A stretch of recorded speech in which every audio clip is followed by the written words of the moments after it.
对库里格大会犯下的滔天罪行，按照我们草原上的规矩，应当被灭族。但青阳大军宽厚仁义，投降免死。要我下跪为奴，这是你最后的机会。我真言男儿，死不下跪，誓不为奴。杀！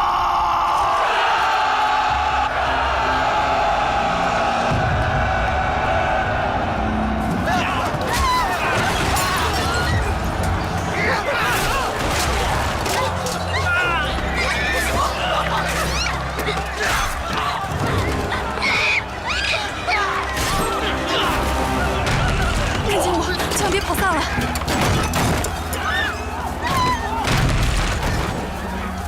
司马，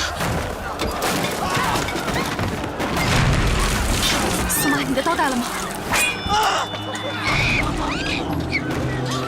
司马，如果遇到青阳人，就自己了断。我们真言部的女儿不能落进豺狼手里被侮辱。一会儿我们分开走，你自己往北去。 遇到青阳人，就把这个给他们看，说你要见九王，他们带你去见九王，就会有赏赐。别害怕，九王会对你好的。他们青阳的恶狼，怎么可能对我们真眼人好？别问为什么，到时候你就知道了。我不走，我要和你们一起，我要保护你们。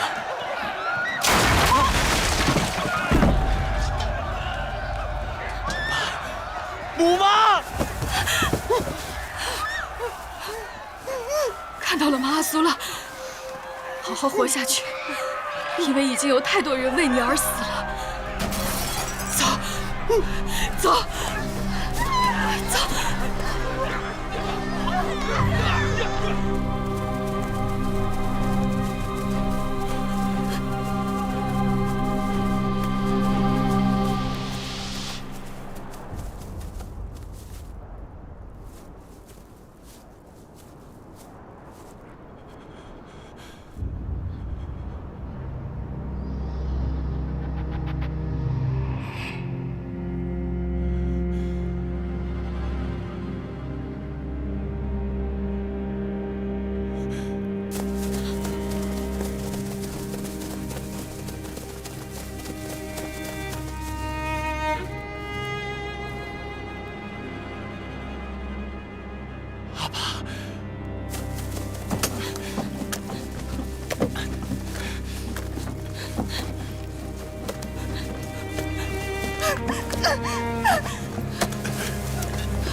走！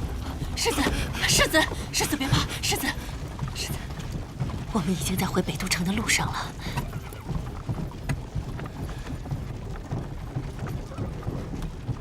世子，你真实的身世，想必真言可汗从来没有告诉过你吧？我是从草原上捡来的孤儿，是真言可汗的样子。他这么说，未尝不是一种善意，因为那真相对一个孩子来说太难接受了。你听我说，你是青阳大军吕松的儿子，你的母亲是朔北部可汗楼延蒙了火儿的女儿，尊贵的青阳侧胭脂。你出生的时候，天有异象。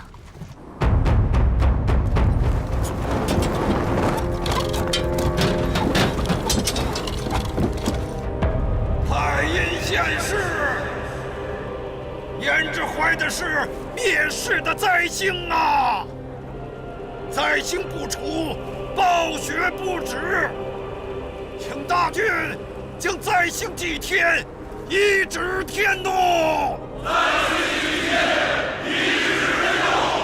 灾星祭天，一指天怒。快进去！胭脂，你再使把劲儿，使劲儿啊！使劲儿！胭脂，使劲儿！胭脂，你再使把劲儿，再使劲儿啊！胭脂。表哥，让我带兵出城去，和他们谈谈。龙哥真皇，你的刀是草原上最利的刀，但不是所有事情都像绳结可以一刀两断。你也听信那些无知妄人的话，相信自己的亲生骨肉是魔鬼？我不相信任何人的话。你听我的，帮我做件事。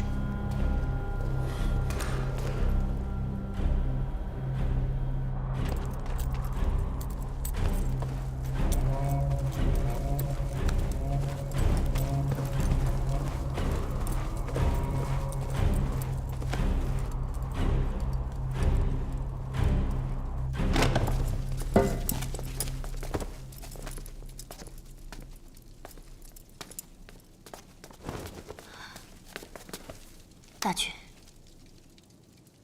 怎样？这孩子生下来就没有心跳了。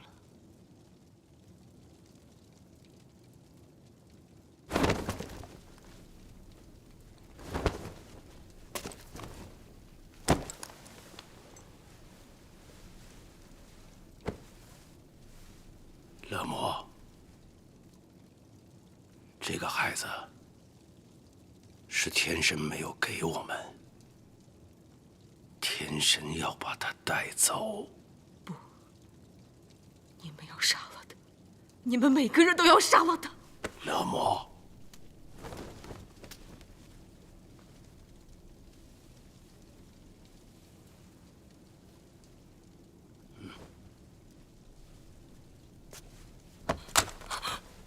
勒摩，你疯了吗？他是我的孩子，不是魔鬼。只要我还活着，没有人可以把他从我怀里抱走。勒摩，你生下他的时候，他就已经死了。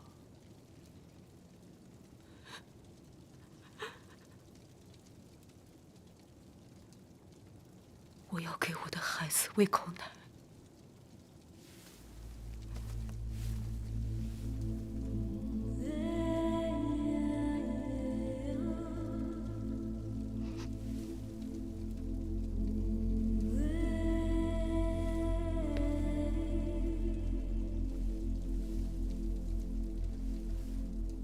愿你来世不要生在帝王家，我们母子天上见。勒摩，胭脂，勒摩，胭脂，勒摩，勒摩，勒摩。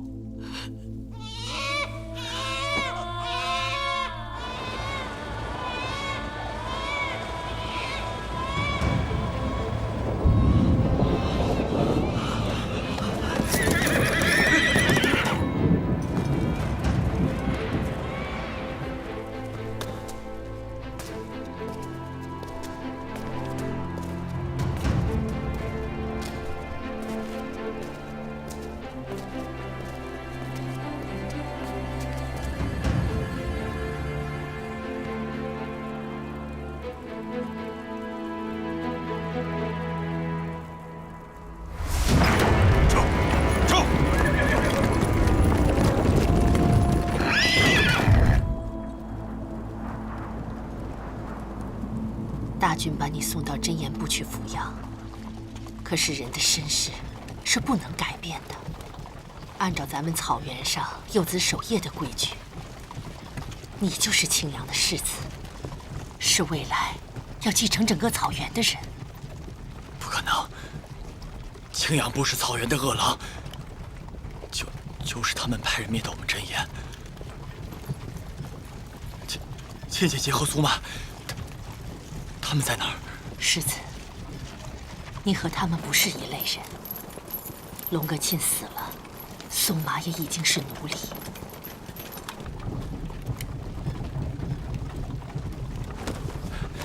世子，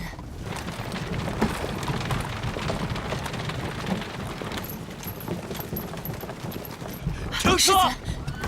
世子，世子，苏妈。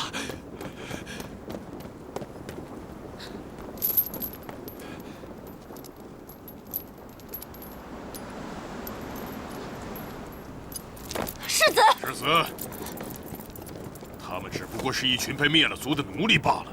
把世子带上车。是。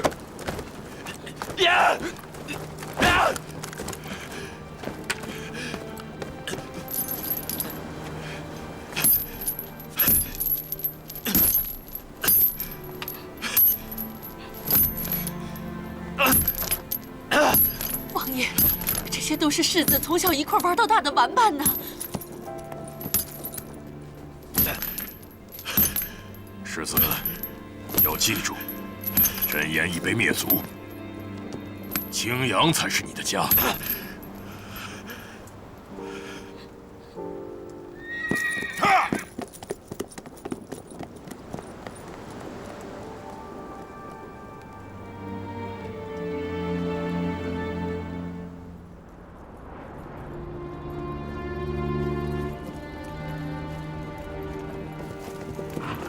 苏妈，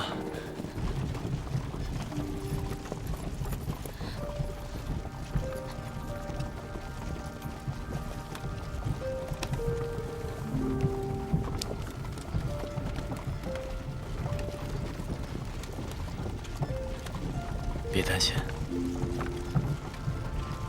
我会保护好你的。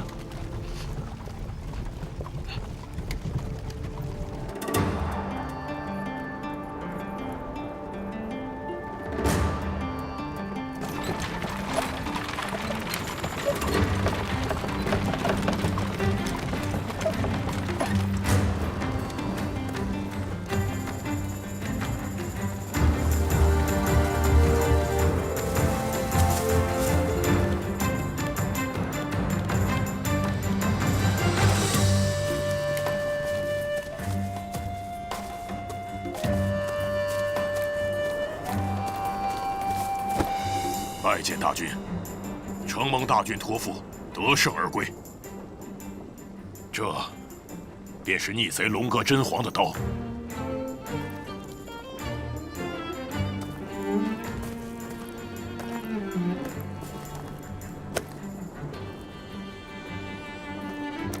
凯旋归来的英雄，你才是今天的主人。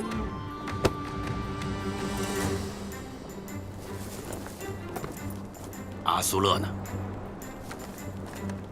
有请世子。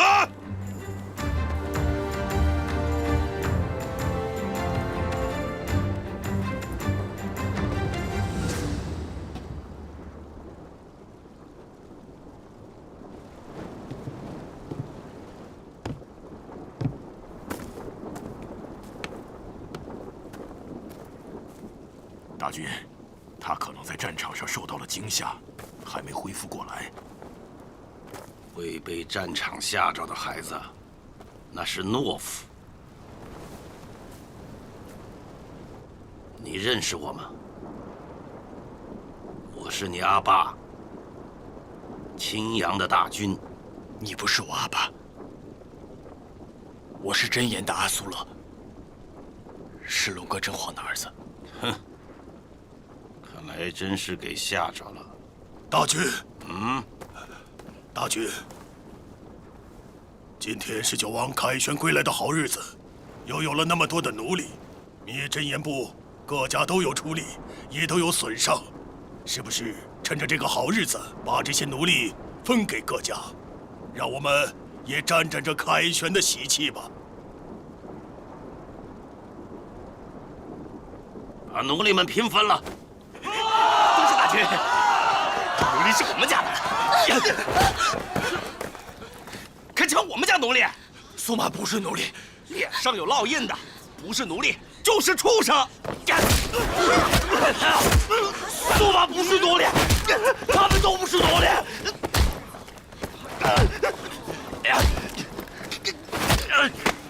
把他给我拉开！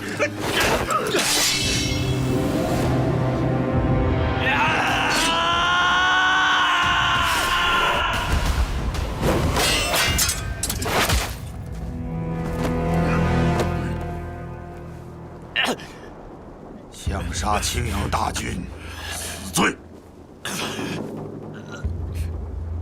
你这么做是想救那些奴隶吗？你是我儿子青阳的世子，只要你求我，我就能把这些奴隶都给了你。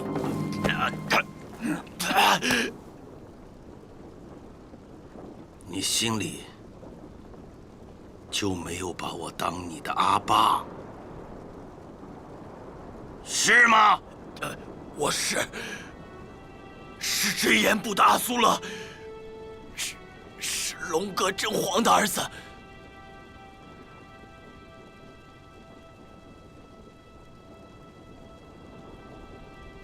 你想要这些奴隶，我都给了你，但是你要像奴隶一样活着，这是你不愿当我的儿子，要当龙哥真皇儿子的代价。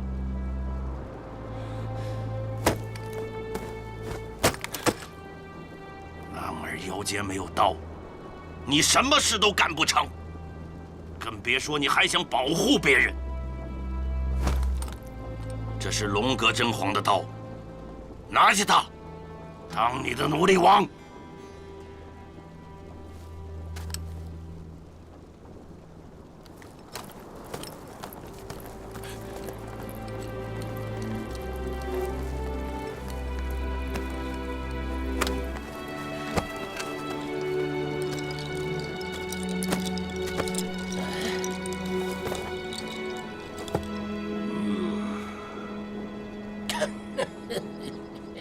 好样的，孩子！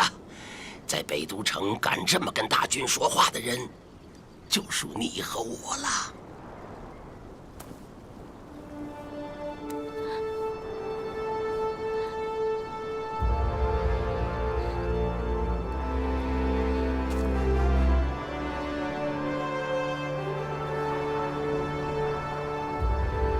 敬酒王，来敬酒啊！敬酒王，敬酒！酒王，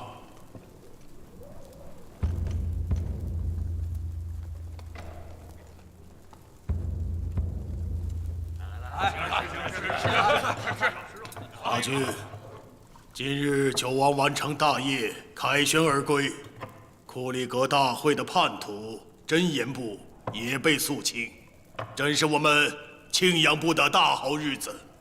咱们怕是应该商议着立一位世子了吧？啊，世子，幼子守夜，祖上的规矩。阿苏勒不是回来了吗？他就是世子。可是大军，您刚刚才将他贬为奴隶的首领。他年纪还小，不懂规矩，给他点教训，将来他就知道自己什么身份了。他是我的小儿子，我青阳部堂堂正正的小豹子。大军，还有一事。阿苏勒出生时命犯灾星，他是太阴转世的事情，至今还在草原上流传。而且世子体弱多病，大夫都说他是早夭之相，恐怕活不到继承青阳部的那天喽。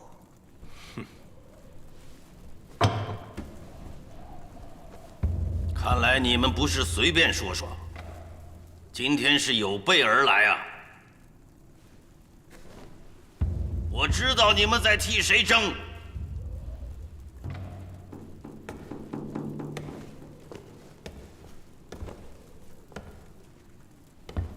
你们都希望自己支持的王子能够立为世子，将来执掌青阳部。5个儿子，立这个儿子，那个儿子的势力就会发难。豹子们要是争斗起来，终究会成为秃鹫的食物。我再说一遍，祖上传下来的规矩，幼子守业。阿苏勒有没有命执掌青阳部？盘达天神自会指引。他是我的小儿子，他就是世子。只要他活着，你们谁都别争。要想争，等他死。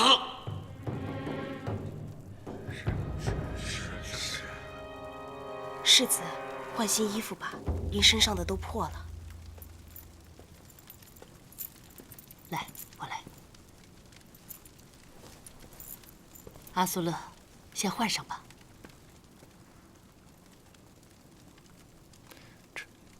这是亲姐姐给我做的。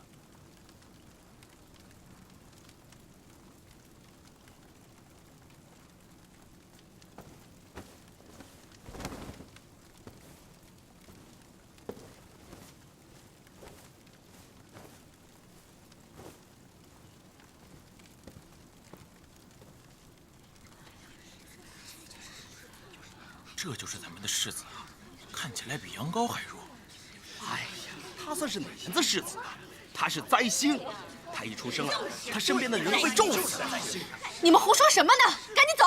哎，我告诉你们啊，他刚出生的时候啊，就把他母亲害死了。哎，对，什么世子，就是个灾星。以后看到他，离他远点。可不是嘛，谁沾边谁遭殃。就是，哎，还有啊，我告诉你，这个，你敢打我？你这个臭玩家，不是就打我！你们闹够了没有？要不要我把大军给请来啊？啊！行了，走。我青阳部的图腾啊，是长着剑齿的豹子，在这北都城里，这个豹尾只有2个人可以戴。我，世子。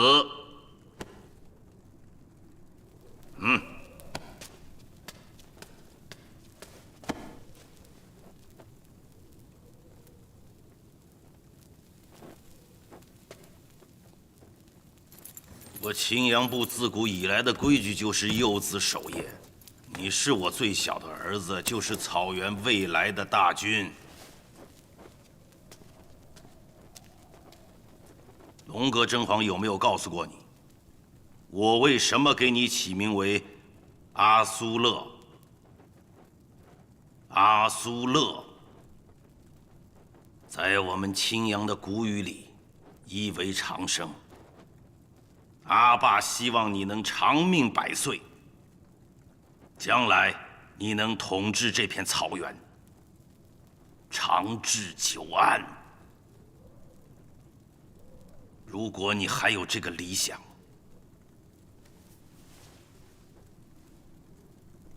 不要拒绝权柄。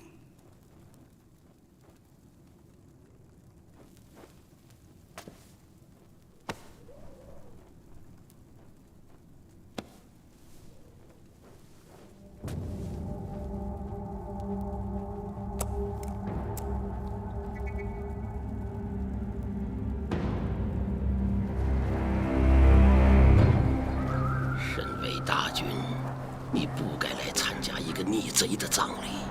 他是逆贼，还是我表弟？他叫我哥，我来送他，谁敢说不？龙哥真皇到底为什么会叛乱？他抢了附近部落的草场，乱了祖宗留下来的规矩。可他那么忠诚，还替你抚养了儿子。我是大军，我是这个草原最该守规矩的。我要是乱了规矩，那草原就乱了。那你就不能给他一次机会吗？我给了，我让额鲁给他带话，只要他屈服，我就能让他活命。你是了解他的，他那样的男人，让他屈服，他不如去死。沙汗，你知道草原上为什么会有这么多的你杀我，我杀你吗？太穷了，吃不饱啊！要是人人都能吃饱，也许这草原上就会少了很多你杀我，我杀你的事情。可草原上就是这么穷，你吃饱了，他就吃不饱。冬天了，牛羊都会饿死。我知道一个地方，土地肥沃，麦子堆得比山还高，终年都不下雪。草原上怎么会有这样的地方？东路，可东路和我们隔着海呀。隔海怕什么？我们渡海过去。沙汗，你说我要能从东路搞来粮食，暂缓饥荒，那这草原上是不是会少了很多战争？我需要一个人替我去东路。沙汗，你是我最相信的朋友，也是草原上最聪明的人。我相信只有你才能说服那些狡猾的东路人。愿不愿意做我的使者，去东路？在北都城里，我还有一个放心不下的人。一个酒鬼死在雪地里都没人收尸的人，你还有放心不下的人？我担心的是阿苏勒，他分明没有做大军的命，却不得不背负着世子的头衔。你的好儿子们都已经开始惦记你的权柄了。我把世子的头衔给了他，今后看他自己的造化。他哥哥们都是豺狼，大军把羊羔扔到狼窝里，却说要看他自己的造化。羊要活命就要变成狼。这里是草原，可在草原上要有战胜狼的本领。你挑2个勇敢的孩子给他做伴当，再找个名头响亮的武士给他当老师，这是我的条件。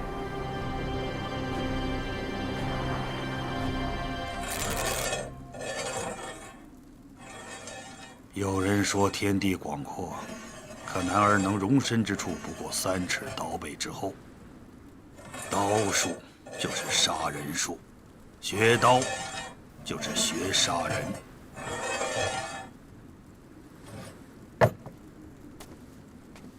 我想问问世子，为何来学刀？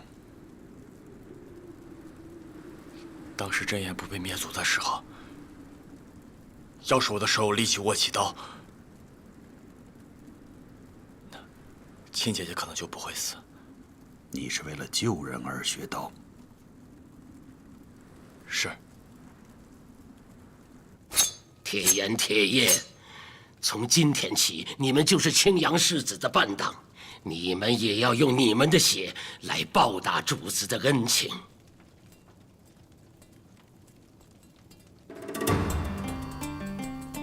铁言、铁叶，一日侍奉主子，一生侍奉主子。主子的命就是我们的命。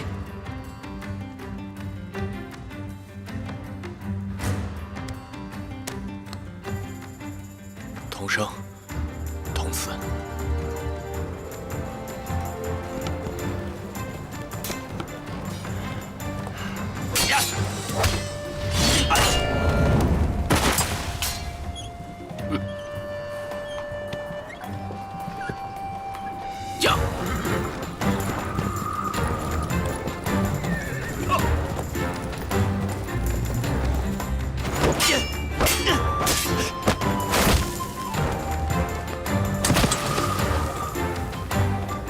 起来，站起来！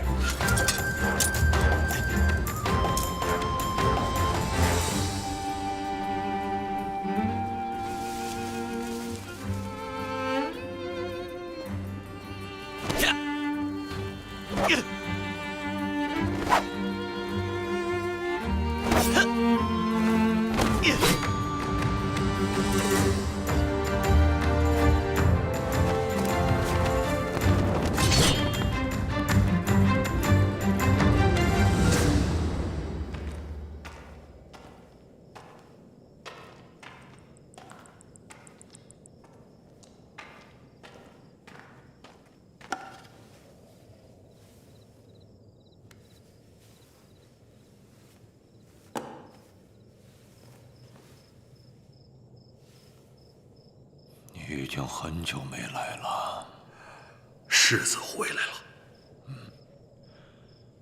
是那个从真言部回来的孩子吗？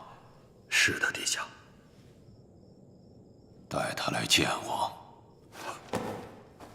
殿下，请恕穆离不敢，让大军知道了，这是死罪。你不必多虑，我就是想见见他，不会对他不利的。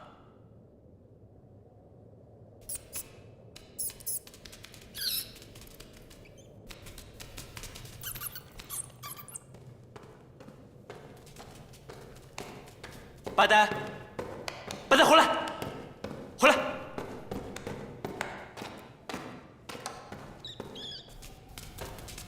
八呆，八呆，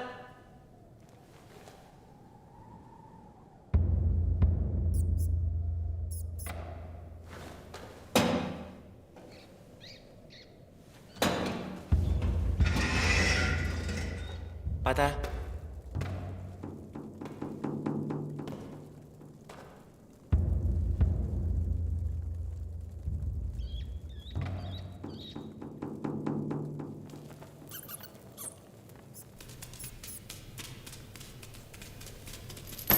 这是你的小东西吗？八呆，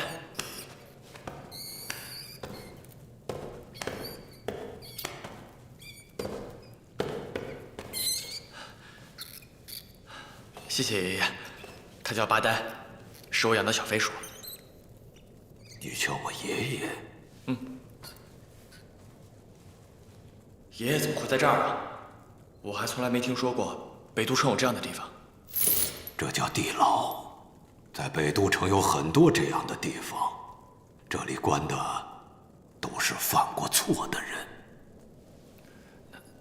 那爷爷您犯了什么错？我很多事得罪了大军。哦，对了，你到这里来见我，千万不能告诉大军呐。好。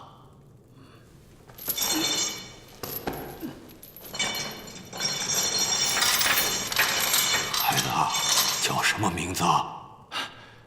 我叫阿苏勒。阿苏勒，长生的意思。这个名字好啊！既然来了，坐会儿，给我多说会儿话啊。好。这么瘦弱的孩子，不应该生在帝王之家，在这虎狼之地，你是很难活下去的。他们所有人都是这么跟我说的。那你就不怕吗？我听人说我生下来就没有心跳，可能天生就是个死人，所以没什么好怕的。没有心跳的死人，有意思。不过，我听说穆离将军在教你刀术，那你学刀术做什么？我现在是真言部的头人，我学刀术是想保护他们。可刀是用来杀人的，不是用来救人的。穆离将军也是这么跟我说的。真是个奇怪的孩子。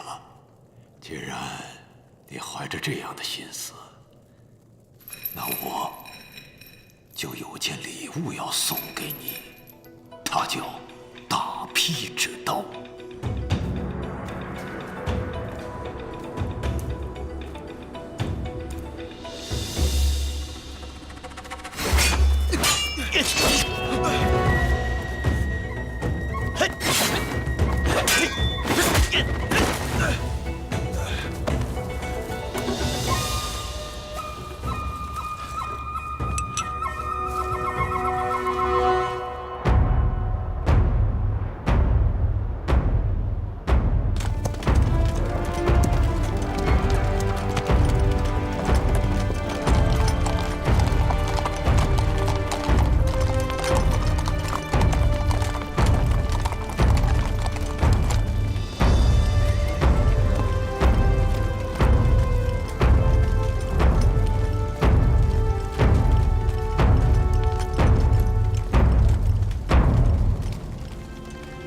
臣拓跋山岳，大印朝所属下唐国3军制司，代唐国公爵百里公殿下致意青阳大军，愿两国永为和睦，有如兄弟。将军请起吧。谢大军。将军辛苦了，请。请。羊腿的抓饭来喽，来吧。抓饭来了。来，好吃好吃。他们谈他们的国家大事，我们吃英氏夫人的羊肉抓饭。多吃点啊。你去这么长时间，一口好羊肉都没吃到过。怎么样？好吃吧？太好吃了。我听说啊，下唐国正用船运大批的粮食过来，足够咱北都人整个过冬了。那船粮食可不是下唐国的礼物，是我自己买的。啊？我把带出去的黄金花得干干净净。有了这船米呀，够阿苏勒和他帐下的这些奴隶好好过个冬了。大和萨还说，以后下唐国每年都要运10万担粮食过来。这么多？是啊，那以后咱们北都就不愁粮食吃了。东路人的粮食可没那么好拿，得等我们签下盟约，粮食才能运过来。10万担粮食，这对任何一个国家都不是小的付出。下唐国对我青阳部如此慷慨，不知我青阳部能给下唐国什么帮助啊？大军英明，我国亦有求于大军，求青阳部2件绝世珍宝。我青阳只是草原上一个部落，又有什么绝世珍宝？大军，我国要求的第1件珍宝是青阳部的虎豹旗。俗话说，北人乘马，南人操舟。东路素来缺少名马和旌旗，下唐渴求骑兵已久。我们国主想请青阳部调遣5000虎豹旗，暂居南怀城，以助下唐军事。那第2件呢？想问大军，求一位王子。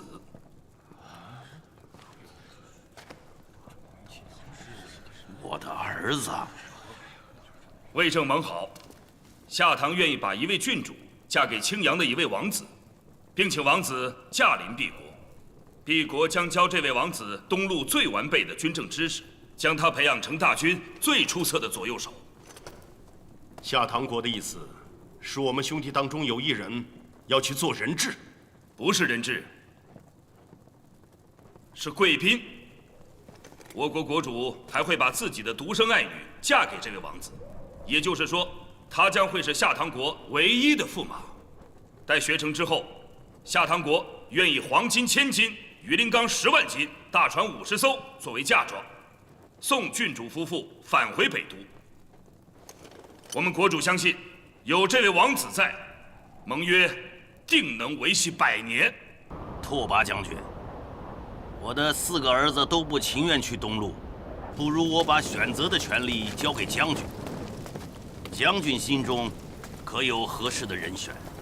我此来，既要找草原上的龙种，又要为郡主寻觅佳偶，2者都不可偏废。仓促间，很难做出决断。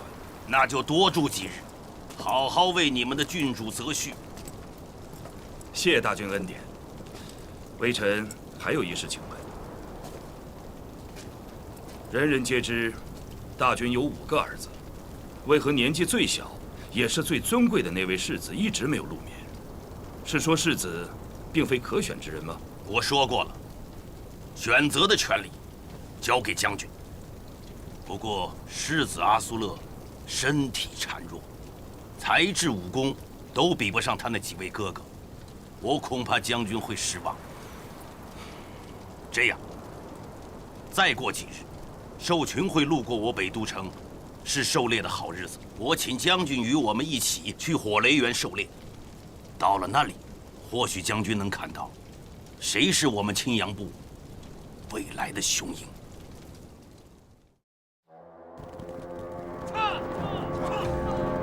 奴隶们足足用了20几日，才把这些猎物赶到了一起。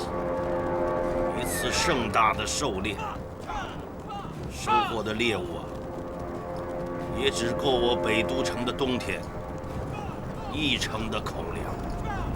久闻青阳狩猎场面宏大，但亲眼见到，还是远胜于耳闻。拓跋将军，你可知道我青阳的猎场为何是在这个地方？请大军明示。这个地方以前是战场，当年我的父王听达汗王就是在这里击败了风炎皇帝。从此你们东路的兵马再未踏上过我青阳的土地。每到这个季节啊，我北都城的男儿就要在此狩猎，以示不忘我祖先的勇武。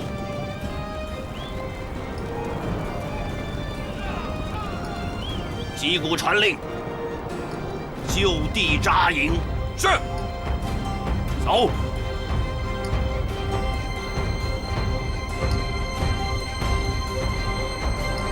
狼群来了！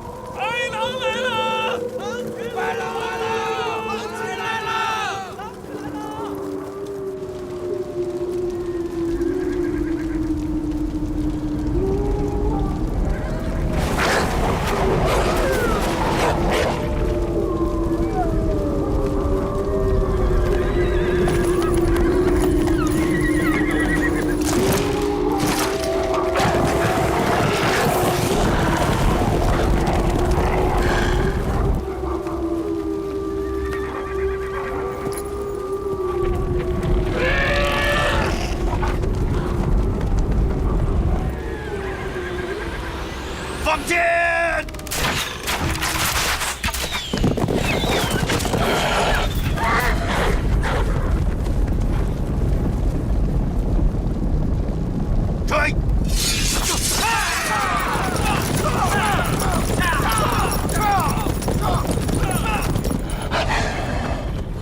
开城门！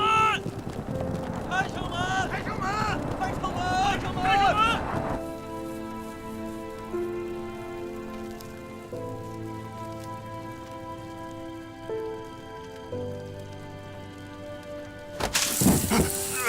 按住！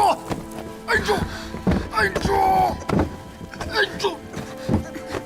按住！按住！按住！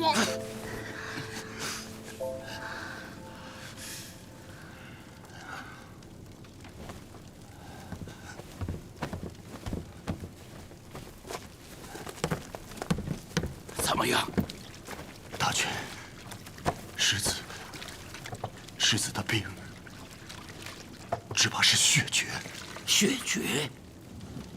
血绝的病人，天生阴虚至极，仿佛一生下来，上天就夺走了他全部阳气。一个只凭阴气支撑的人，恕我直言，几乎可以说，他一生下来就是个死者。请你救救我的儿子，你若能治好他的病，只要我青阳部有的任你所举。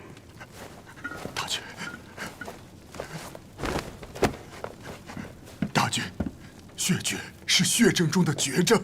医书上曾经记载，浮生不过刹那，命归万古清尘。这病，无论走遍天下，无人可治，无药可医。陆子瑜愧对大军的信任，就此告辞。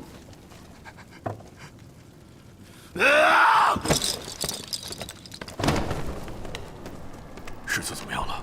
传我的令，谁要能治好阿苏勒，外族人，我赏他黄金100斤，封他2000户奴隶；青阳部的人，我许他开辟自己的草场，当一部之主。是。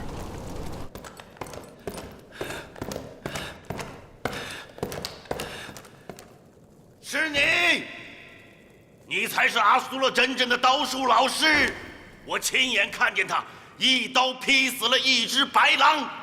那是杀神的刀术，居然用它来斩狼。不过他小小的年纪，竟然用此杀死了一条白狼，这说明他很可能继承我帕苏尔家族的血液。我只要他能够平平安安的长大。平平安安的长大。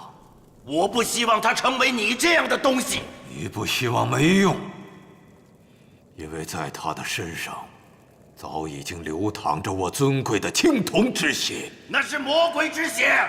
你听着，我绝不会让魔鬼从我的手里把阿苏勒夺走。我告诉你，没有人能和命运为敌。看看我，看看你的父亲吧。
个月了，阿苏勒没有任何苏醒的迹象。萨满的秘术也不过是暂时延长他的寿命。我能做的也就这么多了。你的意思是让我该做好准备了？谁也不希望看到那一天。启禀大军，什么事？刚有奴隶来报，说看见世子出城了。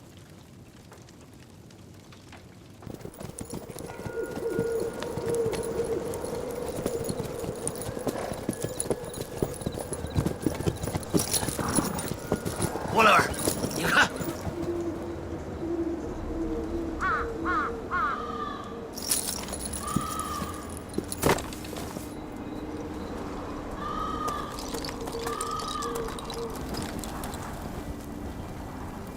有幸能见到草原上的主人。你们是什么人？怎么会知道我们的身份？我还知道，您是侍奉盘达天神的萨满青阳大和萨。沙汉，朝德拉吉，相逢是幸。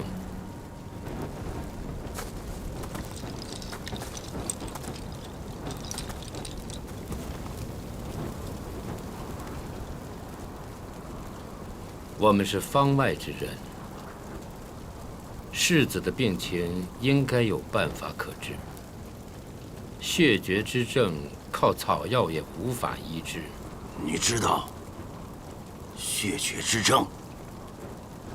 血绝之症确实是绝症，但世子看起来只是像是血绝之症而已。大军不必担忧。那你说，他究竟得的什么病？那是因为他祖先神圣的血脉，每隔几十年就会为吕氏帕苏尔家族带来强健如武神般的孩子。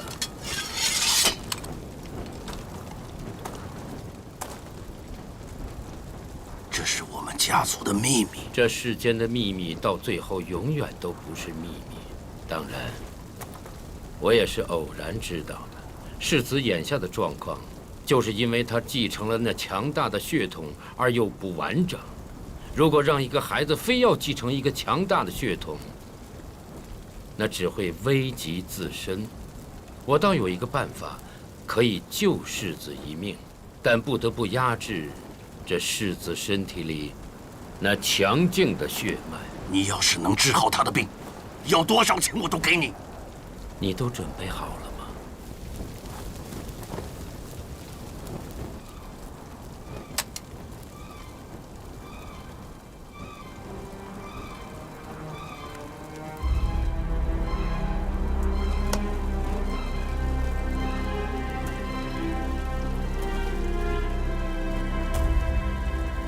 四方上下，天地穹隆，寂灭不尽，生生不息。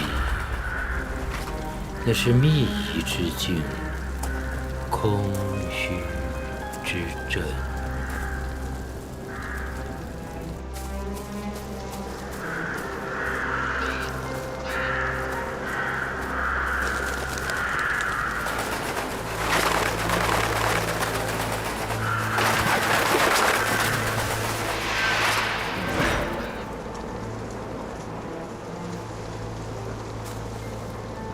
那是秘仪之境，空虚之阵，无上下左右前后，没有时间的变化，大地一望无际。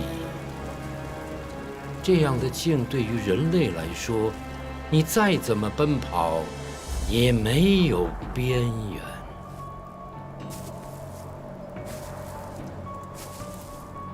即使是秘仪之境，那也是虚妄。它只要不侵入你的心，便杀不死你。总有一天，你会遇见这样的事。到时候能救你的只有你的心和刀。心如石镜，刀如虎踞，二者皆不可轻动。你需要我救你于毁灭否？你可要我救你于毁灭否？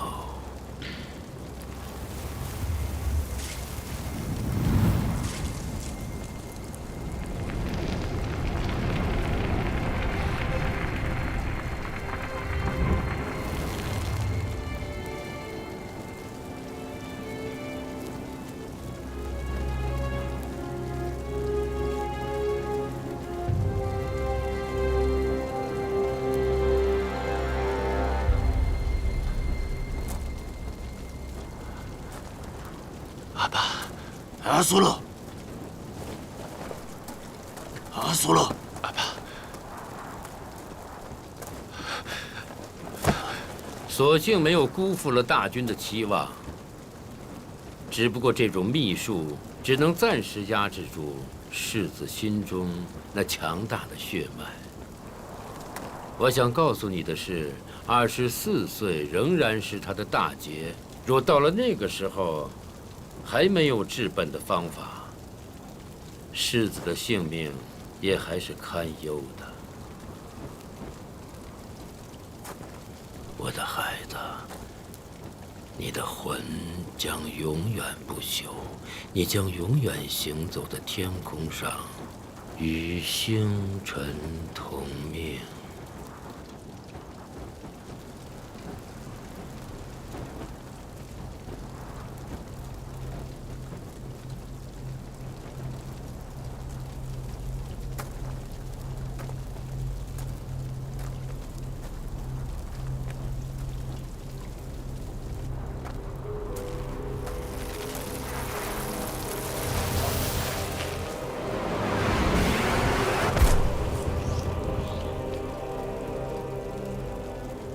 我的代价就是我学生的生命。我这么做并非对大军有所求，而是和世子有缘。愿大军福寿连绵，永镇草原。告辞了。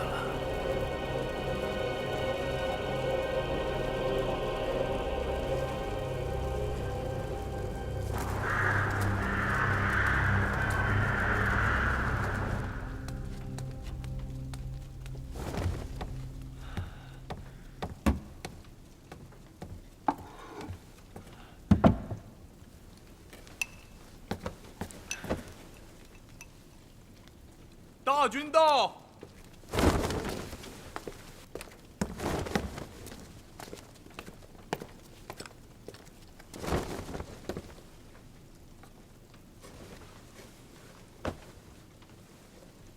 阿爸，醒了就好。觉得怎么样？感觉好像做了场梦。昏迷了足足1个月，阿爸都快无望了。好在盘达天神把你又还给了阿爸。在你还没有出生的时候啊，阿爸希望你是一个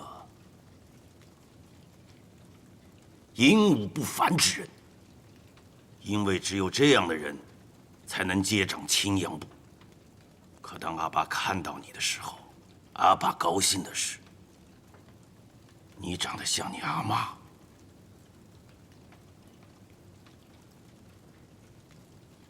从来没听阿爸说起过阿妈。你要记住啊，心里头你最想着谁，千万不要告诉别人，那会是你的弱点。软肋。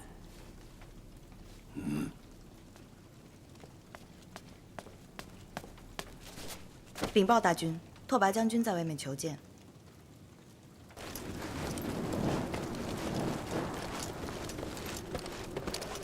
拓跋将军，大军，有什么事吗？谨代表我国国主，求青阳部世子为结盟之宾。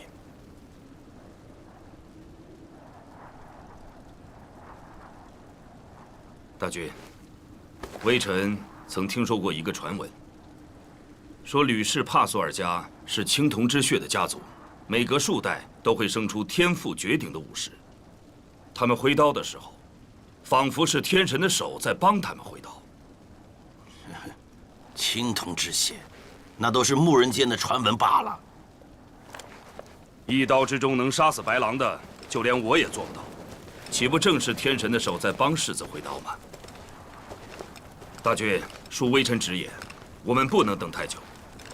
这个冬天太冷，没有足够的粮食，一定会饿死很多人的。拓跋将军，你是在用粮食要挟我吗？微臣只是说出了实情。其实大军很关心世子。大军，夏唐愿倾一国之力培养世子，世子跟夏唐结亲，就是背靠南北两大强国。待世子再次马踏汉纣之时，整个夏唐都会是世子的后盾。多勒尔，大军，这事儿不能答应啊！阿苏勒的身体怎么能去当质子呢？这不关你事。阿苏勒是世子，世子是未来的大军。夏唐国离北都城千里之遥，阿苏勒的身体刚有好转，你要让他死在路上吗？沙汗，我答应过拓跋将军，他选中谁就是谁。我说的话能改吗？阿爸，我愿意去。哎，阿苏勒，你傻了吗？你是世子，就要留在北都城，就该是你继承青阳部。大和子，我想帮青阳做点事。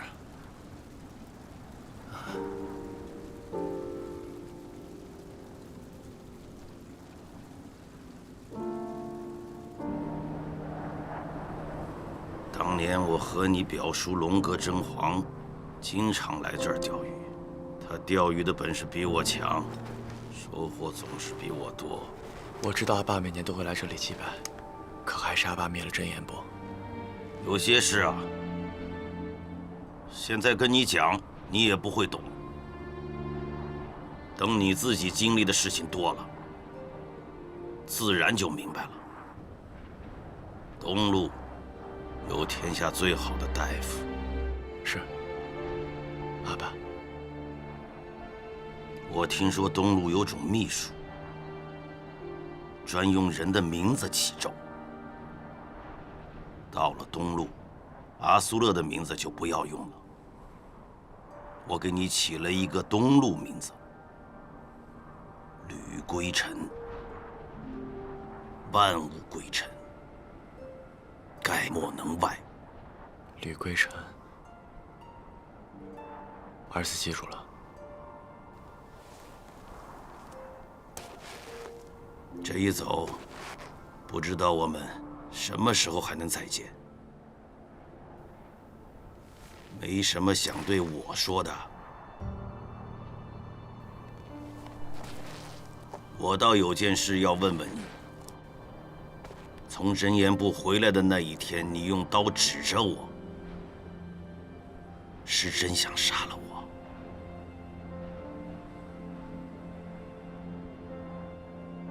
是。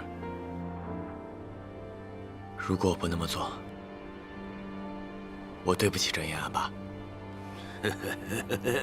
傻孩子，对得起自己就好了。这世上哪有人能对得起那么多人？来，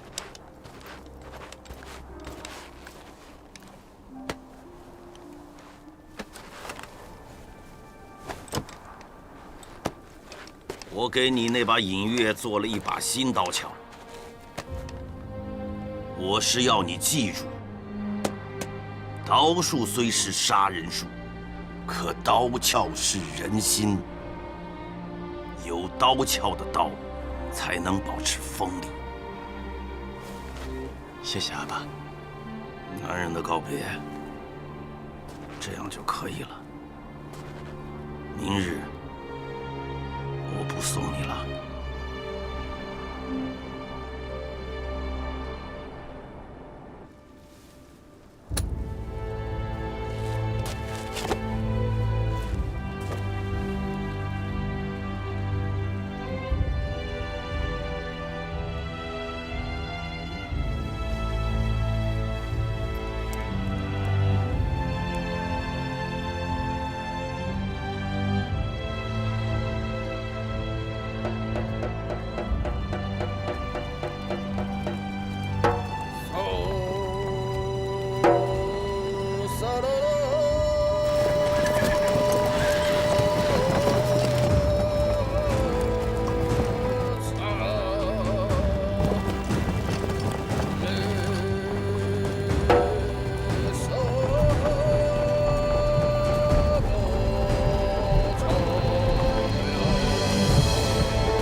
神选中的孩子。